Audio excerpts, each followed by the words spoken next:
నమస్తే, నేను మీ Eshwar. E6 news కి స్వాగతం. వార్తల్లోని ముఖ్య అంశాలు. అద్దంకి దయాకర్. తెలంగాణ పాలిటిక్స్ లో ఈ పేరు తెలియని వారు ఉండరు. టీవీ ఛానల్స్, యూట్యూబ్ ఛానల్స్ ద్వారా కాంగ్రెస్ పార్టీ వాయిస్ ని ప్రజల్లోకి బలంగా తీసుకెళ్లిన నేతగా ఆయనకు ప్రత్యేక గుర్తింపు ఉంది. అయితే గత అసెంబ్లీ ఎన్నికల్లో ఆఖరి నిమిషంలో ఆయనకు దక్కాల్సిన తుంగతుర్తి ఎమ్మెల్యే టికెట్ ను మరొకరికి కేటాయించింది కాంగ్రెస్ పార్టీ.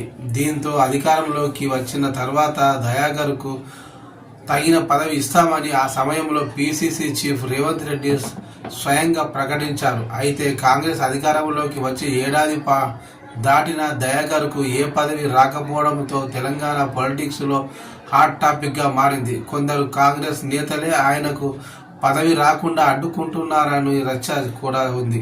అయితే ప్రస్తుతం తెలంగాణలో 5 ఎమ్మెల్సీ స్థానాలకు నోటిఫికేషన్ విడుదల కావడంతో మళ్లీ అద్దంకి పేరు హాట్ టాపిక్ గా మారింది. ఈసారి ఆయనకు పదవి పక్క అన్న ప్రచారం సాగుతోంది. అద్దంకి కూడా ఈసారి తనకు ఎమ్మెల్సీ సీటు ఖాయమన్న ధీమా వ్యక్తం చేస్తున్నారు.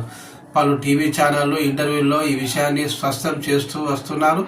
ఈ రోజు సిఎల్పి మాజీ నేత జానారెడ్డి, మంత్రి కోమటిరెడ్డి వెంకటరెడ్డితో దయాకర్ సమావేశమయ్యారు. మినిస్టర్ క్వార్టర్స్ లో జరిగిన ఈ భేటీలో తనకు ఎమ్మెల్సీగా అవకాశం దక్కేందుకు సహకరించాలని కోరినట్లు సమాచారం. ఇందుకు వారు కూడా సానుకూలంగా స్పందించినట్లు గాంధీ భవన్ లో చర్చ సాగుతోంది.